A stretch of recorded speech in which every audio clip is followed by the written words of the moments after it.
2 महिन्यापासून फेब्रुवारी महिन्यापासून जेव्हापासून हा शक्तीपीठ अनाऊन्स झाला आहे तेव्हापासून लोकांचा रोष आहे. कागलमध्ये सर्व पक्षीय लोक मला बऱ्याच सगळ्या नेत्यांना भेटले आणि हे त्याप्रमाणे जेव्हा माननीय मुख्यमंत्री साहेब एकनाथजी शिंदे साहेब जेव्हा कागलच्या सभेला आले होते तेव्हा त्यांना मी ते ब्रीफ केलं होतं आणि कारखान्याच्या माळ बंगल्यावर जेव्हा त्यांनी भेट दिली तिथं काही शेतकऱ्यांकडून ते निवेदनही माननीय मुख्यमंत्री महोदयांना दिलं गेलं. त्याच्यावर मुख्यमंत्री महोदयांनी त्या सगळ्या लोकांना आश्वासन दिलं होतं की त्याच्यावर अजून काही सजेशन्स घेतले जातील, हे काय अजून रूट फायनल नाही आहे. काल त्याचा टोल नाका जिथं प्रपोज्ड आहे बामणी गावामध्ये आत शेतामध्ये तो रूट पाहून आलो, कारण ते मला वाटतं कोघीलपासून रस्ता असा येतो आणि त्या टोल नाक्यामुळे इतक्या लोक भूमिहीन होणार आहेत. म्हणजे असं नाही की कोणाचं एक 50 एकर क्षेत्र होतं आणि त्यातून 1-2 एकर जाते. भरपूर लोक जी आहेत हे भूमिहीन होणार आहेत, त्यांच्याकडे जमीनच राहणार नाही आहे. आणि त्या मीटिंगमध्ये कॉम्रेड मखदूम पण होते, ते पण ह्यामध्ये आहेत. मी त्यांना प्रपोज काय केलं की हे कागल विधानसभेचा विषय नाही आहे, हे 4 ते 5 विधानसभेचा कोल्हापूर जिल्ह्यात विषय आहे. हातकणंगलेमध्ये आहे, करवीरमध्ये आहे, दक्षिणमध्ये आहे, कागलमध्ये आहे आणि ते राधानगरी बुधगडपर्यंत तो विषय जातो, कारण ते आदमापूरपर्यंत रस्ता जातो. तर त्यांना मी एक सुचवलं की सगळ्या नेत्यांना, सर्व पक्ष सगळ्यांना एकत्र करा आणि सगळ्यांना एकत्र आणून हा आपण लढा उभा करू. येत्या काळामध्ये मुख्यमंत्री साहेब असतील, उपमुख्यमंत्री महोदय साहेब असतील, त्यांनाही मी भेटणार आहे, मी त्यांना हे प्रपोज करणार आहे आणि त्याच्यामुळं शेतकऱ्यांच्या जमिनी जाणार आहेत. आणि स्वतः खासदार साहेबांनी, माननीय माजी खासदार साहेब संजयदादा मंडलिक साहेबांनीही मान्य केलं की त्याचा एक फटका त्यांना ह्या शक्तीपीठ मार्गाचा झाला असेल असं त्यांनी स्वतः आपल्या मनोगतमध्ये व्यक्त केलं. आणि त्याच्यामुळं मला असं वाटतं की या गोष्टीकडे बघून हा जो शक्तीपीठ मार्ग आहे हा ह्या प्रपोज रूटवर न करता एक वेगळा रूट केला पाहिजे, कारण ह्या रूटवर शेतकऱ्यांचं फार मोठं आंदोलन होईल आणि 5 विधानसभेचा विषय असल्यामुळं, 7-8 तालुक्यांचा विषय असल्यामुळं शेतकरी कदापि त्याला तयार होणार नाही. आणि त्याच्यामुळं समरजी घाडगे म्हणून तो माझ्या कारखान्याचा कार्यक्षेत्र आहे, माझे शेतकरी आहेत, माझे बहीण भावांचं जमीन जाते, मी खंबीरपणे त्यांच्या पाठीशी आहे. आणि त्याच्यामुळं हा शक्तीपीठ मार्ग होऊन कुठल्याही शेतकऱ्याची जमिनी मी जाऊ देणार नाही आणि त्यासाठी जेवढं सगळ्या नेत्याने एकत्र करायला पाहिजे ते करण्यासाठी मी त्यात पुढाकार घेईन.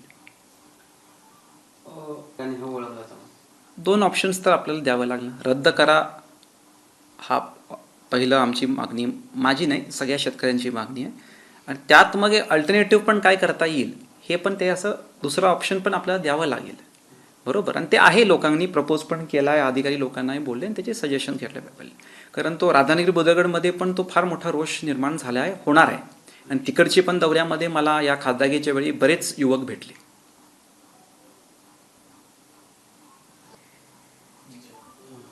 खरं तर लोकसभा निवडणुकीत कागलमधून मोठं मताधिक्य मिळेल संजय मंडलिक यांना अशी अपेक्षा होती, कारण महायुतीचे तुम्ही असतील, मुश्रीफ साहेब असतील, ते होते. मात्र अपेक्षित मताधिक्य मिळालं नाही आणि त्यावरून आता तुमच्यावर कुठेतरी ब्लेम केला जातोय, तुमच्या गटावर, की आपल्या गटाकडून मदत झाली नाही विरोधकांना. बेसिकली राजकारणामध्ये हे ॲक्शन रिॲक्शन्स होत राहतात.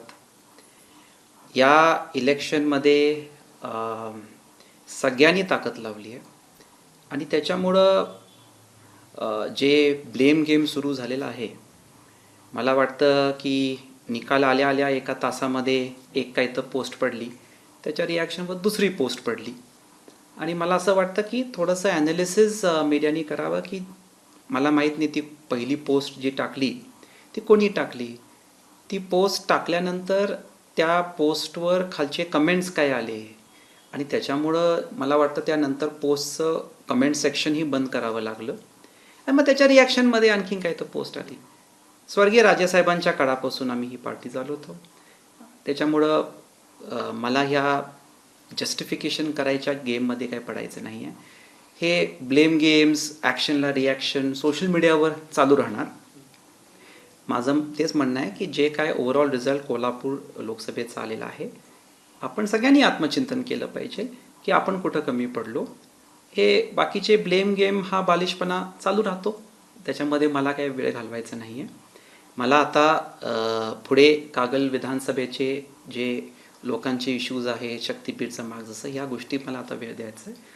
आणि बाकीच्या ज्या गोष्टी आहेत ते मला वाटतं आत्मचिंतन जिल्ह्यातल्या सगळ्याच नेत्यांना करायला लागणार आहे आणि प्रत्येकाने आपल्या आपल्या पर्यायामध्ये करावं. आणि मला वाटतं ह्या ब्लेम गेममध्ये पोरकटपणेमध्ये न पडलं तर बरं होईल, असं माझी सूचना आहे. प्रवीणसिंह राजे उघडपणे प्रचारात शाहू महाराजांच्या होत्या. तुमचा देखील एक व्हिडिओ व्हायरल केला जातो जो मालोजीराजेंच्या सोबत तुम्ही होता आणि त्यामुळे कुठेतरी तुमच्यावरच हा ठपका ठेवायचा प्रयत्न होतो. फर्स्ट क्वेश्चनच घ्या. ते करा कशाला, त्याच्यावर काही इश्यू नाही. प्रवीणसिंह राजेंच्या विषयाला पण मला उलट होतं, पण आता मी जे काय होतं ते कमेंट सेक्शन बंद झालं, मग त्याच्यावर रिॲक्शन झाली. आत्मचिंतन वॉर दोन्ही बाजू. नाही, तुम्ही प्रश्न की एकामेकावर आरोप करायचं वॉर सुरू झालाय. It is from both sides, so don't say. हे आरोप प्रत्यारोप होत आहेत. कोल्हापूर लोकसभेचा जो निकाल झालेला आहे, तर याच्या बाबतीत आपण जर बघितलं तर कागल असेल आणि 6च्या 6 विधानसभामध्ये प्रत्येक नेत्याला आत्मचिंतन करायचा हा निर्णय आहे आणि तसं स्टेटमेंट माझ्याकडून पण आले. आणि त्याच्यामुळं आता तुम्ही म्हटला की हे ॲक्शन रिॲक्शन कसं होतं आहे. आता एक पहिला व्हिडिओ आला निकालनंतर, ते थोडंसं कुणीतरी माझ्यावर आरोप केला, त्याच्यामुळं मग रिॲक्शनला आमच्या काही लोकांनी व्हिडिओज टाकले. सो ते सोशल मीडियावर चालू राहतं. माझं मत आहे सोशल मीडिया वॉरवर जास्त वेळ न देता आय थिंक ग्राउंड रिॲलिटीजवर आपण जास्त वेळ दिला पाहिजे. सोशल मीडिया एक माध्यम आहे लोकांपर्यंत पोचायला. इट इज नॉट तो काय वोट गॅरंटी करायचं काय माध्यम नाही, ते ग्राउंड रिॲलिटीवरच गोष्टी हातात. आणि त्याच्यामुळं जे काही पहिली पोस्ट आली त्याच्यावर माझं म्हणणं आहे की खाली काही कमेंट्स आले हे आपण पहा. त्यानंतर त्या पोस्टवरचं कमेंट सेक्शनच बंद केलं गेलं आणि त्याच्या रिॲक्शनवर आमच्या लोकांनी काय व्हिडिओज टाकले. असं काय वरून काय सेंट्रली, मला असं वाटतं या गोष्टीवर फार वेळ न घालवता राजेसाहेबांच्या काळापासून आम्ही ही पार्टी चालवतो आणि त्याच्यामुळं एकदा तो आम्ही काय काम करतो, कसं काम करतो ह्याच्यावर मला जस्टिफिकेशन द्यायचं नाही आहे. आता माझं मत आहे की बरेच रिअल इश्यूज आहेत, त्याच्यावर आपण फोकस करूया.